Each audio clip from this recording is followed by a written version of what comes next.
Today we've got a great malicious compliance story all involving the evil HR director. We'll get to that in a bit, but first, okay boss, I'll hit my KPIs. This story came from 5 years ago when I worked for a small IT MSP company. We had 4 full-time techs, with the newest tech having about 5 years of experience, and me being the most seasoned tech with nearly 15 years of experience. Between the 4 of us, we managed about 1,000 PCs and about 20 servers spread out over about 30 clients. None of us were assigned to a specific client. We would all take turns grabbing whatever tickets came in. All of our work was lump sum or contract work, so we never had to worry about how long a problem took to fix or how much it would cost the client. We had an account manager who handled all the billing and things with the clients. It was a dream job for a tech. We got to show up and do our jobs and not have to deal with sales or billing, any other client drama. I not only had the most experience, but was also the most self-motivated. I would often come in early and get started on the tickets that came in after hours, and I would assist the other techs if they came across a complex problem. Everyone, including the owner, referred to me as the senior tech, even though that wasn't my title. After 2 years working there, I decided to talk to the owner about a raise. I brought all kinds of information to our meeting, showing that I closed the most tickets and received the most positive feedback from a survey we sent our clients. He agreed to give me a raise, but said he wanted to think about how much to give me and that he would get back to me. A few weeks later, he called the company meeting and announced that he'd decided to change some things and that he would no longer be giving anyone raises. Instead, he would set up KPIs, key performance indicators, and the entire tech team would receive weekly bonuses based on hitting those numbers. I didn't like this at all, as it meant my pay was dependent on the performance of everyone on the team and not just me. I found out later one of the other techs had also asked for a raise, so this was the owner's solution to pay us less. The KPIs were simple enough. If a ticket came in, we had to acknowledge it within 15 minutes to achieve a score of 100. If we missed the 15-minute window, the score for that ticket was 0. There were a total of 10 things we had to hit, including how long the ticket was open before we marked it as complete. If the total score for the week was above 90, we each received a $100 bonus. I saw major problems with this bonus system, and I shared my concerns with the owner. He got very annoyed with me and just said, "Just hit the KPIs. Cue the malicious compliance." We all figured out pretty quickly how to game the KPI system. We could acknowledge a ticket in the system, but it didn't check if we actually called the client. We would just email and mark the ticket as reached out to the client. A big issue is that sometimes a client would put in a low priority ticket and ask that we schedule it for some time the following week, but that would make us miss our KPI. So we would start hounding the client to schedule it sooner, and if they weren't available, we would simply close the ticket. We quickly learned to hit our KPIs and start getting a bonus every week. However, it caused our customer service to drop, which is exactly what I'd warned the owner of. During the previous 2 years, we had never had a complaint about our service, but now there were multiple complaints every week. This whole process added a ton of stress to us, as we all started to fight when someone missed a KPI, and we all started to work late on Fridays to try and get in those last few numbers. After 2 months, the owner finally realized he had made a mistake. He removed the bonus system without giving us a raise and asked us to go back to how things were. At this point, I was so stressed I'd already started looking for another job, and we'd lost 2 clients. I was the first to put in my 2 weeks notice, but before I left, the other 3 techs had all put in notice as well. The last I heard, the company had lost over half its clients, and the owner had to bring in several new techs, paying them over 20% more than I'd asked for my raise. It doesn't take a genius to break down the math. A small raise to satisfy whoever might want one that to that point has been providing adequate work is going to almost always be way worth it, as opposed to trying to source a new employee, have to train them, and also pay that new person market rate unless you get some newbie that's probably pretty green. Also, hi, I'm Steven, and if you enjoy awesome stories of malicious compliance, why not hit those like and subscribe buttons down below? That said, our next story is add to my workload with no extra pay. I worked for a small cell phone accessory company. My duties included creating tempered glass templates for each new phone to come out on the market. It also included all major tablets. I was also in charge of creating the packaging and art for advertising, along with online branding and adding the new product to the site. I also created templates for many laptops and tablets for vinyl wraps to prevent scratching. I had a full plate as it was. The company was sold to a new owner along with his partner. The person in charge of cutting the vinyl device protectors got a different job and left the company soon after. I was moved into her office and all of her duties were given to me with very little notice. Now I'm working in a very noisy office, having to interrupt my work constantly to keep the plotters going non-stop. I asked for a raise due to the extra workload and I was told no. Then I noticed that the new owner was holding interviews with several people. They'd walk through my office and say hi to me. I was let go a week later, and the building of 3 employees was emptied as if I was some kind of threat when I came in to gather my things. I wasn't even allowed to get on the PC I worked on to take my own files. I got my things and left. The owner had no idea that I was saving the company a ton of money by photoshopping our products onto our packaging and had created a template to do so rather than having to use a professional photographer to get clean shots of each and every product for our packaging and promotional material. I tweaked the template and art for each product I created. I was contacted by them twice in the following weeks asking me to train my replacement, and they'd paid me X amount to come do so. The amount went up each time, but I turned them down each time. I just thought, you kicked me to the curb, why should I help you? Looking at the site now, nothing is customized or as clean as it used to be. Also, the site is on a completely different platform now. I doubt anyone knew it to the extent I did. I'm glad I don't work for them anymore. That workload got to be ridiculous. I did eventually get to go back and take my files. I didn't mess with anything business related.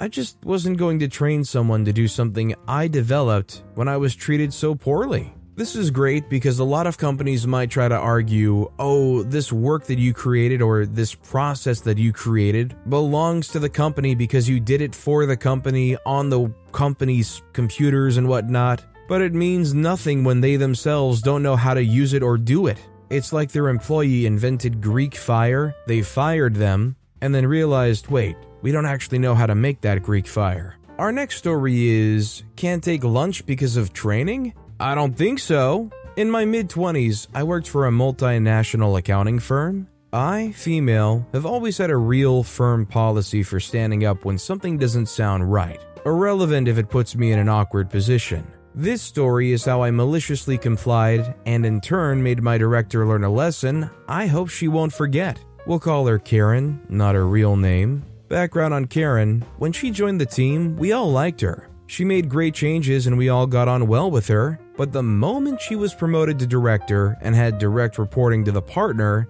she flipped, became a complete different person and made our life heck. Previously, she spent her career heading up call centers, which was really evident in her management style, and for some reason made it her mission to cut costs in the team and go under budget. This affected everything. From telling us we didn't have a stationary budget for pens and had to take from other teams' stores, to only allowing a one-drink, one-course policy on team dinner events. This was a huge company, and other teams around us would go for fancy, all-expenses-paid social events. So we felt pretty put out. Her cost-cutting also extended to things like no overtime approvals unless way in advance. That didn't last long as we were understaffed, so quickly emergencies weren't dealt with, and hiring school leavers instead of graduates as they were cheaper, despite the work needing more experience. Her favorite saying to everything was, "It's policy," or blaming HR or higher-ups, saying whatever new thing, even if a new irrelevant spreadsheet, would come from HR. Honestly, the amount of time HR spent on our little team in a company with 20,000 plus UK employees was astounding. Then came the day she booked an all-day training session from some external company to show us how to use a new system. She went on about it for weeks, was super excited that she brought in this new system. The training was intense, so freaking technical, mind-numbing, and most of all, expensive. So what would normally be covered over a few days was crammed into one full day. They were paid hourly. Shock. She sent an email advising how we're expected to attend. It'll go through the whole day and lunch would be provided, but it will be a working lunch, so training would also be through lunch. Needless to say, the thought of sitting in a stuffy room for 8 hours without a lunch break wasn't appealing. I asked for an exception, as I really relied on going outside for the hour at lunch for a break. I was in the midst of high anxiety at the time, and my breaks got me through. She said it's policy that we would be expected to change our workday around to fit training, and there's no policy that requires her to allow me to go out.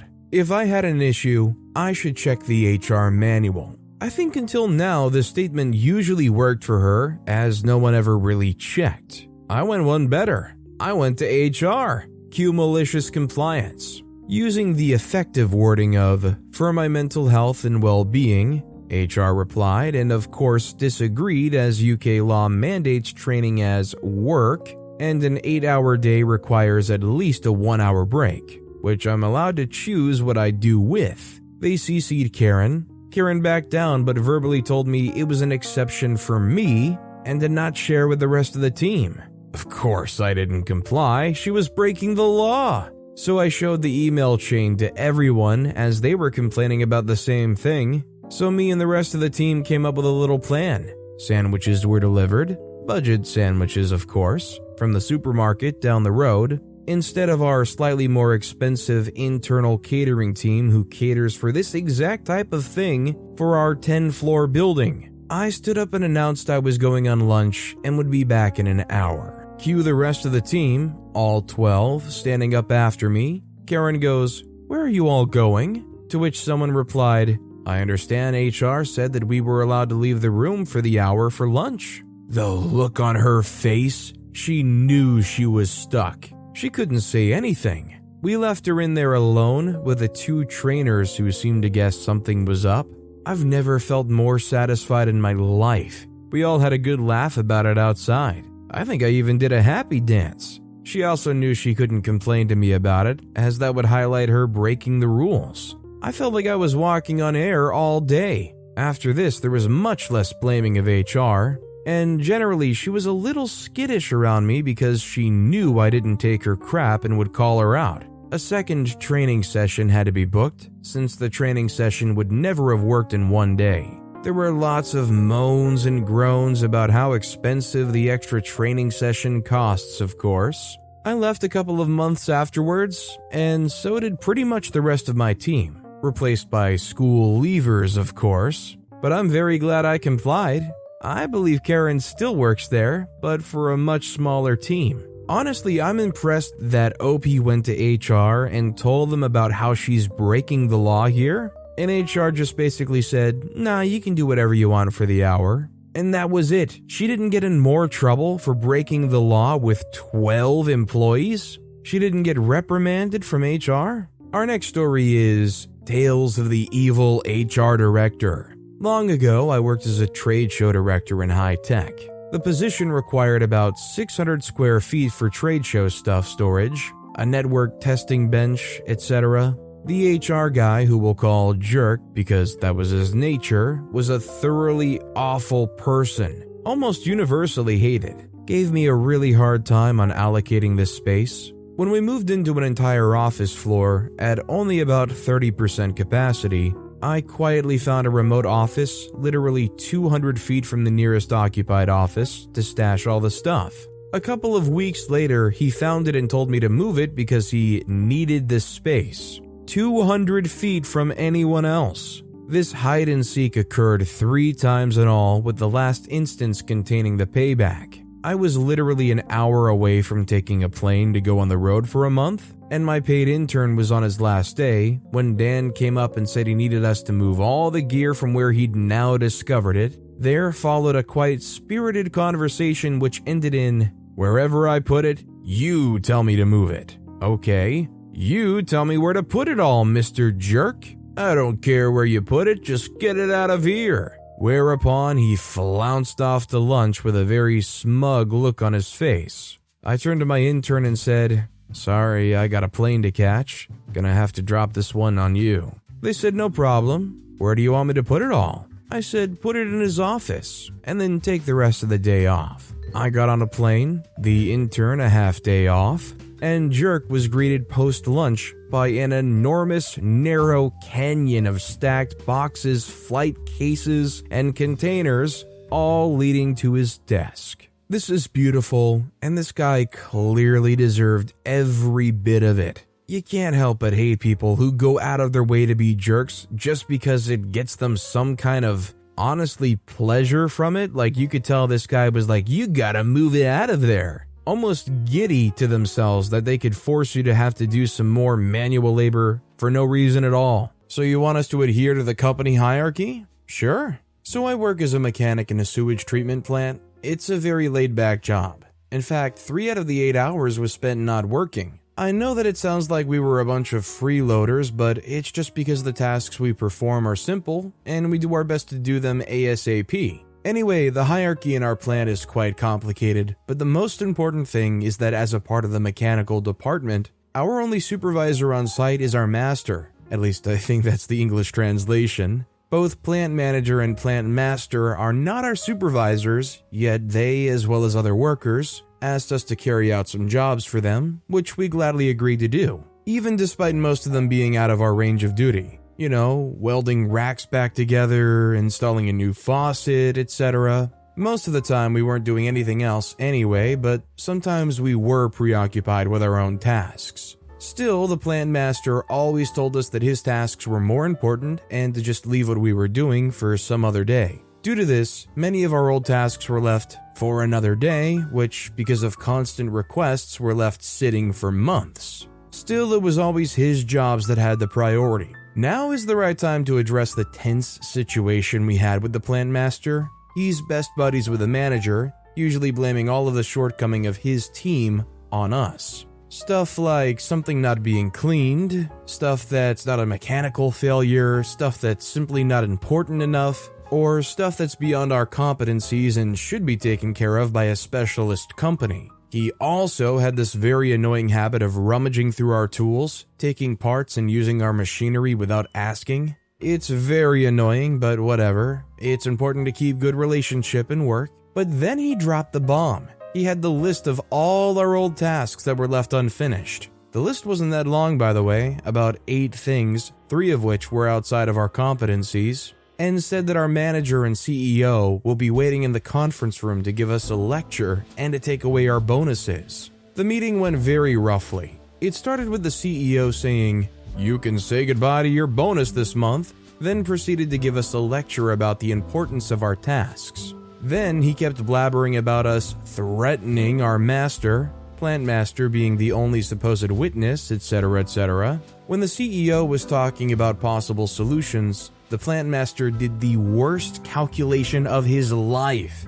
He proposed adhering to the company's structure and proper workflow. Well, we didn't want to oppose, since we knew what that means. We talked this over with our master. Now, every time the plant manager or master wants us something to be done, we reply with, "We don't take jobs in the corridors. We have our jobs to do, sorry. We cannot afford to leave what we're doing, we have it planned for today." Or, "Does our master know about this? We can't do anything without him ordering it to be done." By now, no one has been to our workshop for 4 weeks. No extra jobs, no side jobs, nothing. Only 2 tasks a day that usually take 30 minutes each with a team of 5, and it's all by the book. We definitely respect the company structure and have a proper workflow, focusing on our tasks. P.S. Most of the backlogs were also due to stuff breaking down, which is mostly due to a faulty infrastructure. Most of the pipes are clogged with sedimentation from picks/packs and require thorough cleaning and rebuilding. But I guess it's cheaper to simply replace a pump which had to push the same amount of sewage through pipes that have narrowed by 2 times at this point. Those poor pumps. And yeah, the pipe work and technology is the responsibility of the plant master and plant manager. This just must have been music to OP's ears. They were given the go-ahead to just kick back and only do a couple things and take it easy. Absolutely, boss. I'll get right to that. Also, hi, I'm Steven, and if you enjoy awesome stories of malicious compliance, why not hit those like and subscribe buttons down below? That said, our next story is Promise Kept. My sister Jen married right out of college and had 5 kids with her husband Chris over the next 8 years. He preferred that she stay home with the kids. She wanted to work, but accepted that life took her in a different direction. She cared for the house and kids, and he worked long hours to comfortably support the family. Chris's employer held a black-tie dinner/event annually until 2020. Chris always attended alone, insisting that Jen needed to stay home and take care of the kids. The employer resumed the black-tie events last year. My nieces and nephews then ranged from 7 to 16 years old and could stay by themselves a few hours, but Jen asked me to pick up her daughter from an activity and help with dinner on the night of the event. No problem. Jen told Chris that she had everything arranged for the kids and she was excited to go to the event. Chris said he'd rather go alone because she had put on some weight and wouldn't be able to lose it in time to look good at a formal event. But they can go next year if she tries to get back in shape. My sister called me in tears to cancel our plans. She was shocked that Chris didn't want to be seen with her. I'm not shaming anyone for their weight, but Chris has to be bordering on clinically obese and blamed the extra weight on work stress. Meanwhile, my sister was 6 pounds overweight according to the BMI chart, and she's a natural beauty. Chris wanted her to lose 30 to 40 pounds to look good enough in formal attire. Jen politely declined my offer to castrate Chris and asked that I not discuss this with our family. I reluctantly agreed, but suggested marriage counseling because nothing about that was acceptable. Jen promised Chris that she would lose weight and attend next year's event. She made an effort to eat healthier and worked out nightly after the kids were settled. She said Chris was impressed with her determination and loved that she was taking his advice. At our family gatherings, he was more affectionate with her and bragged that she'd been losing weight and trying to look her best for him.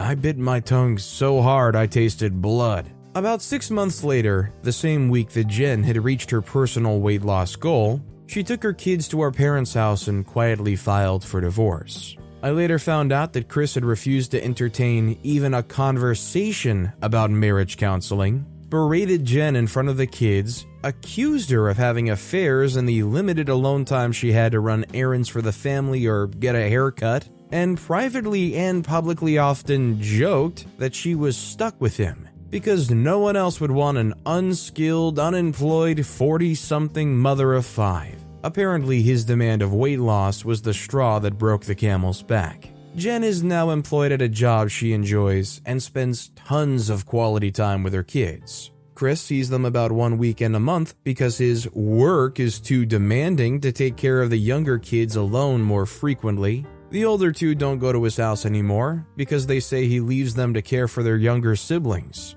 This past weekend, Jen fulfilled her initial promise to Chris that she would lose weight and attend the next black tie event. But not with him. She went with a longtime friend who works for the same organization as Chris. She wore a beautiful gown and looked stunning. Chris started a conversation with her, during which he put his arm around her waist and tried to physically pull her away from her date. In front of his colleagues, she updated him on the recent accomplishments of their older children, whom he had not seen or spoken with in more than 2 months. He awkwardly left shortly afterward, reportedly red-faced. As it turns out, many people want a 40-something mom of 5, a successful man who is Jen's high school sweetheart, a good employer who values her ability to multitask, fine-tuned by years of being a dedicated mom to active kids, and her children, who are generally happy that she left their pompous twat waffle of a father. She lost a lot of weight real quick, several hundred pounds of dead weight holding her back and putting her down. See you later, Chris. You could pretty much tell, too, that Chris didn't really love Jen, because I just could not imagine loving somebody and telling them, "Aw, you need to lose 30 or 40 pounds before I can be seen in public with you." That's just treating them like a personal belonging or something. Our next story is, I hope you enjoy tripping over my computer. Nurses, for the most part, use a rolling computer that we call a WOW, workstation on wheels. Normal shifts are 7 a.m. to 7 p.m. or 7 p.m. to 7 a.m. I worked 1 p.m. to 1 a.m. Every day when I would come in, there would be a WoW pushed off to the side that didn't work for some reason that was saved for me, but no one had called IT for. Our IT was great. They'd come down within half an hour unless they had a hospital-wide calamity, but they don't magically know that the WoW is down unless you call them. So every day I would come in, drag said WoW into the nurse's station, and call IT. It would usually take me 20 to 30 minutes to start working because I couldn't see any charts. My crappy boss threatened to write me up for taking too long. I pointed out that I was on the phone with IT. She did nothing but still complain that it took me too long to start working. You got it, Karen. I'd come in, push the offending WoW into her office that was so small the door would hit the chairs in front of her desk, and leave it. I'd be on the floor at 1 p.m. I wouldn't take a patient assignment. I would just help everyone else with their tasks, starting IVs, wound care, splints, etc. Within a week, we had 3 new WoWs that we were told we didn't have the budget for, and a note about how the entire shift would be written up if she found a broken one without an IT ticket. She was let go for many reasons after a year on the job. We did not miss her. You know, one of the places you don't want to hear this equipment shortage issue and just overall dysfunction is happening at the hospital. I'm glad to hear that she got let go after many reasons because hospitals gotta do better than her. Our next story is question my production? I work at a company that has a production quota each day. Some days the system is very slow and it's hard to hit that quota. If there's system issues, we email the team lead and let them know what's going on, but normally only if the delay is 10 minutes or more. This particular day, I got an email, "Why is your production low?" When I explained I was told to pick up the pace or let them know about system issues, I sent an email every time my system had a lag or was spinning longer than normal. At the end of the day, team lead said to quit emailing unless it was a 15-minute delay. Never asked about production again. I would say just make sure you get whatever they say, whatever they demand of you in writing. Because God forbid, when you're working in a production thing and somebody so much as says get more lax on something that might end up costing some serious dollars, you don't want to be the one that could be put on the hook and blamed because you don't have anything that actually dictates you were told to do this. Because otherwise you are going against procedure, right? Our next story is leaving on time. I wish I'd been the person practicing malicious compliance here, but it was one of my colleagues, Steven. I worked night shift at the testing site for a major medical laboratory network. The shift was busy because patient specimens were collected at service centers during the day, and couriers would bring all these specimens to the testing site, starting in the evening and continuing well into the night. My shift ended at 7 a.m. when the day staff would arrive and take over the analyzers. So the night shift supervisor had told me that if any couriered shipments arrive after 6 a.m., I should leave them for the day shift to do, because at 6, I needed to do end-run quality control on the analyzers, clean them, and file my paperwork. No time to start running a late batch of specimens, and we wouldn't get overtime for staying late to do those. But the day shift supervisor, Lily, didn't like it when samples were left for her staff to process, and she told me I should be more efficient and get them done somehow. Then one morning, she made a mistake. Instead of me on the night shift, it was Steven. Lily came in at about 6:30, at the same time that a large batch of late specimens was dropped off. "Steven, you have to process those," she said to him. Steven didn't argue. He loaded all the specimens on the analyzers, and then at exactly 7 a.m., he quietly went home. The day shift is typically busy at the start, so no one noticed that he'd gone at first. Then the analyzers started producing results, flagging problematic specimens and so on, and everyone was searching for him. Had he gone to the washroom? Had he said anything to anyone? Where was the paperwork? What needed to be done now? Everyone was confused, and the situation created far more work than if the day shift had simply taken over from the start. Lily hated Steven after that, but she never again told him to process late specimens either. It's one of those things that honestly, it sounds easier or nicer in theory. I'll just get started on it, even if you get halfway through, we'll just pick it up from there. In your mind, you're like, oh, just half the work, that's not as bad anyways, right? Not when it's a delicate process and you have no documentation of what's been done. Our next story is, I could tell you. I was on the receiving end of some malicious compliance yesterday, but I think I got the last laugh. I went to a home improvement store to buy some numbers for my mailbox, around $3. I walk in, there's an employee there, and I ask, could you please tell me where the mailbox numbers are? With a bit of a smirk, he says, yes. We stare awkwardly at each other for a moment, and it's been a bit of a day, so it dawns on me that he's being a bit of a wise butt. I keep staring in a friendly fashion, and finally he says, you asked if I could tell you, not if I would tell you. Importantly, their biggest competition, Blue Home Improvement Store and Orange one, is located directly across the highway, and I needed to drive by it to get home.